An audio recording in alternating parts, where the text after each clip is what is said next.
Good morning, ladies and gentlemen, Board of Management.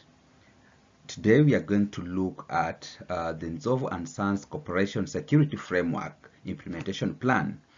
And welcome everyone to allow me take you through this plan today. And first I'm going to look at the presentation layout, and we are going to look at the introduction part of it. Then second, we are going to look at the current cybersecurity environment, looking at the framework descriptions, look at security best practices and frameworks within the organization, then look at the common workflow of information and decision diagram within this organization, then look at the critical cybersecurity needs, then look at the elements of software assurance maturity model. And my start a look at the introduction. The key objective of NIST to retail business companies is that it helps business of all sizes better understand, manage, and reduce their cybersecurity risk and protect their networks and data. The framework is not a one-size-fits-all approach to managing cybersecurity risk for critical infrastructure. Therefore, organizations will continue to have unique risks, different threats, different vulnerabilities, and different risk tolerance. Then looking at this current cybersecurity environment for Ndzovu and Sons Corporation is complex and with rapidly evolving. It involves a wide range of components, including development processes, secure software development lifecycle. Practices are a set of principles and standards aimed at incorporating security considerations into all phases of software development, which includes requirements gathering, design, implementation, verification, release, and maintenance. Then looking at the three critical systems at Ndzovu and Sons Corporation with different threats, severity, and probability of occurrence within the organization.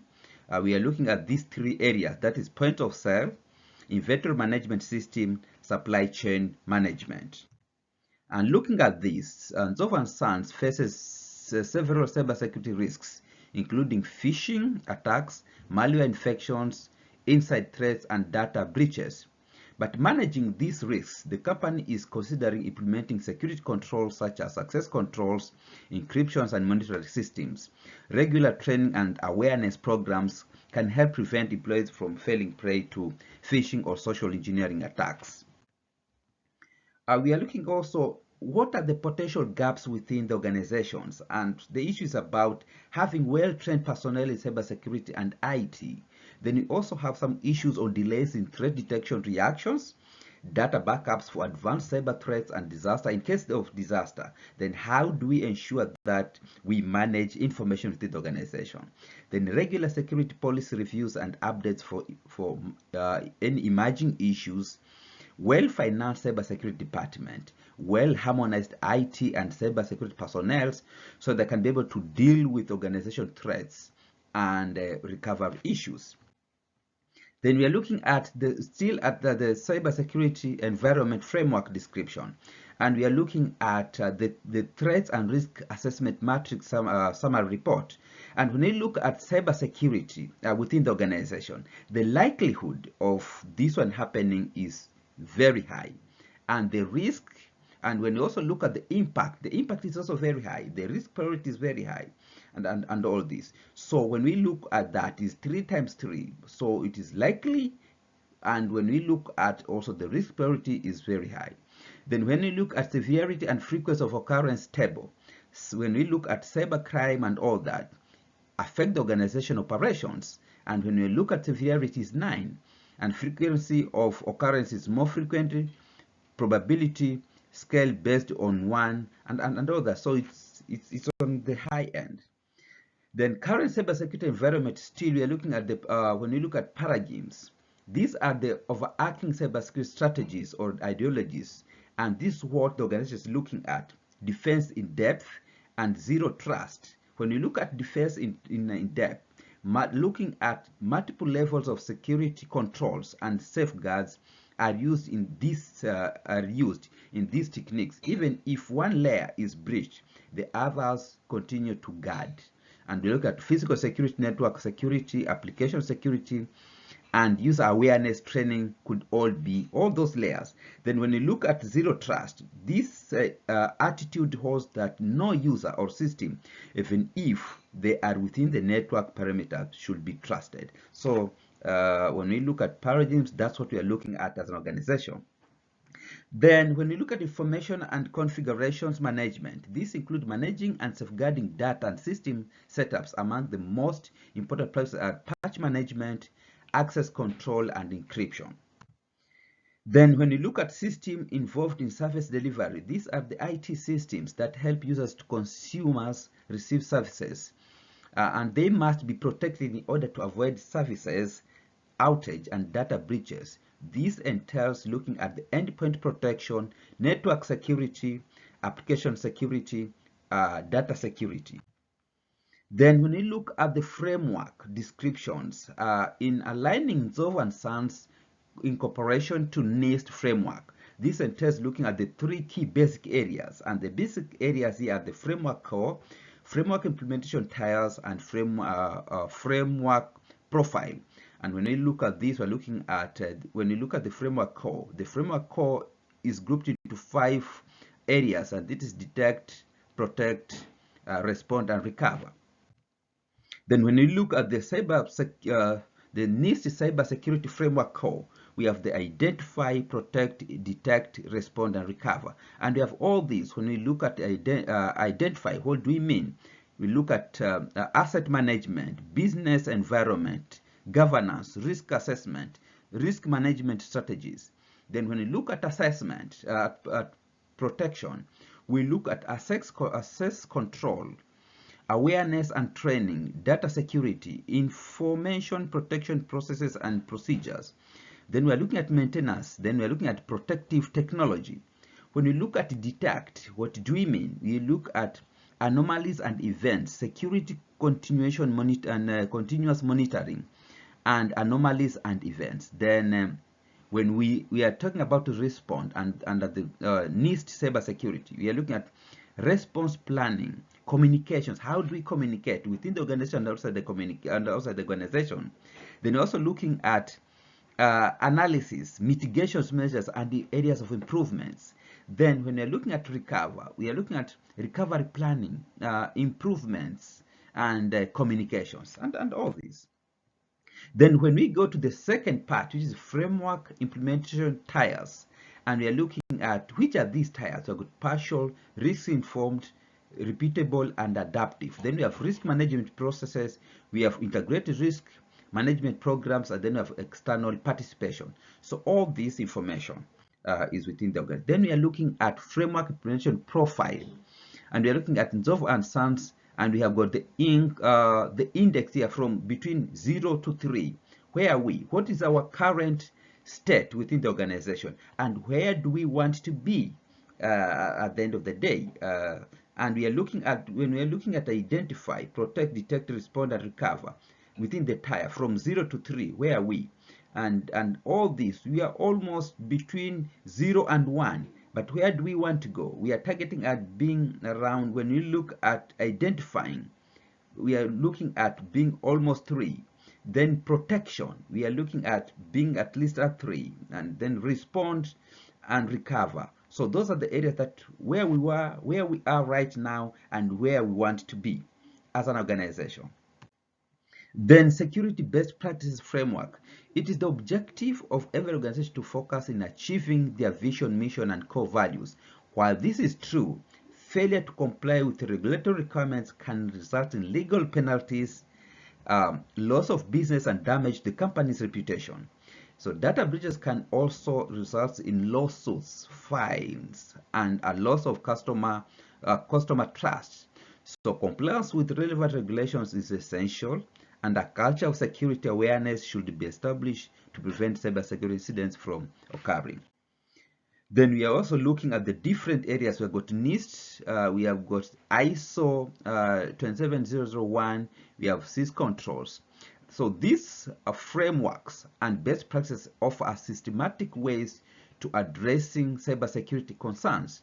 They provide recommendations and standards for creating effective security controls and managing the security posture of an organization. They are intended to be adaptable to various businesses and environments, and they promote proactive approach to cybersecurity risk management. And by Ndzovu and Sons adhering to these best practices and standards, the company may ensure that they are taking comprehensive and effective approach to cybersecurity, lower their risk of cyber threats, and ensuring that they are prepared to respond effectively if any cybersecurity incident occurs.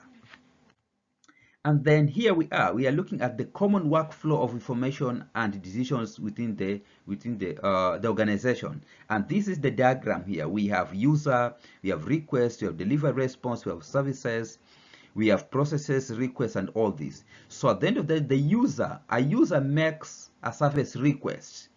Then the service handles the requests. We have dealing with the data as needed. The services records the activities for further reviews. Then we have the logs are analyzed and report are generated from management. Then these reports are used by management to make decisions that influence policy. Whether we need policy review, we need to incorporate any emerging issues with the organization, any threat, and all that. The services operations are then guided by now these policies within the organization.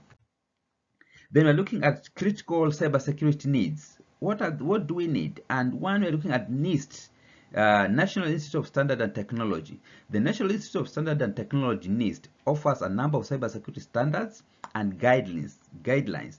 Key compliance criteria frequent include: we have organization must conduct regular risk assessment in order to detect and prioritize potential cybersecurity concerns. We have controlling access. We have organization must have a plan in place to respond to cybersecurity issues. We have system and information integrity that must be adhered to. Then also when we look at ISO or IE 27000 series, this set of standard services as foundation of information security management. Key compliance criteria include the information security management system, where the organizations must create, implement, and sustain. And then we have got the risk assessment and treatment. We have also security policy. Then we have got also the payment card industry data security standards. And these standards applies to businesses that manage card holder information, complex criteria, which include card holder data protection. Organization must create a vulnerability management program, and that's the key area that the Ndzovu and Sons Corporation is looking at. Then we have got the HIPAA, that's Health Insurance Portability and Accountable Act. This law in the United States relates to entities who handle protected health information. And when we look at the Pharmacy Department, which handles giving drugs to people, so they also need to ensure that they comply to the HIPAA regulations. Then it also looks at the Sarbanes-Oxley Act, which this law governs public firms and their auditors. So as they deal with this, then the organization must also look at the financial reporting controls, data integrity, and all that. Then we have also the Graham-Leach-Billey Act, which implies the financial institutions in the United States. So all that information must be able to be handled. We also have the software.